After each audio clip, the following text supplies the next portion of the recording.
In a dramatic shift in Senate leadership, South Dakota Senator John Thune is set to become the new Republican leader in the U.S. Senate, succeeding the longest-serving party leader in Senate history, Mitch McConnell. So, what exactly went down in this race to the top, and what does it mean for the GOP in the coming months? Let's break it down. It was a tense and high-stakes day on Capitol Hill. On Wednesday morning, Senate Republicans gathered for a secret ballot vote that would determine the future of the party's leadership in the Senate.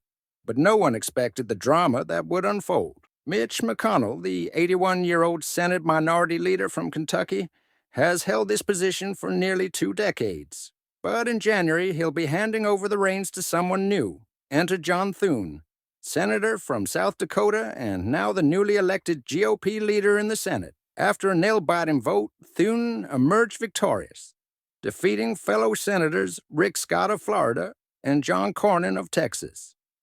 But it wasn't a smooth win. The first round of voting ended in a tie, with no clear majority. So, what happened? The first ballot had multiple candidates, but it quickly became clear that Rick Scott was out of the race, receiving the fewest votes. That left Thune and Cornyn to face off in a final showdown. In the second ballot, Thune secured 29 votes, edging out Cornyn, who received 24. That was all it took to claim the leadership role. This was just about votes. It was about building support behind the scenes.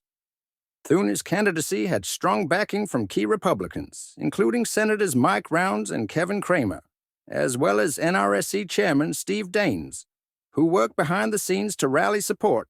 But Rick Scott wasn't without his supporters.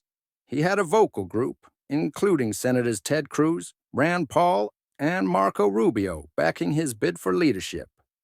However, some sources close to the race said Scott's pitch, which focused on his background as a businessman, didn't sway enough senators. Meanwhile, Cornyn had a much quieter campaign, with limited public endorsements. Despite a strong showing in the forum, it was clear that his pitch didn't resonate enough to clinch the top spot. Now, with Thune's win, we're looking at a new chapter for the Republican Party in the Senate. He'll take over the leadership role in January, and his leadership style is expected to focus on bridging divides within the party and advancing a more conservative agenda. So, what does this leadership change mean for the GOP and the Senate as a whole? With Thune at the helm, we can expect a more unified party that's ready to take on major issues like immigration, tax reform, and perhaps even another showdown over the Supreme Court. But, of course, Thune's leadership will be tested in the coming months as the party grapples with its identity and priorities. Will he be able to bring the party together and push through key legislation? Or will the deep divides within the GOP continue to cause roadblocks? One thing's for sure.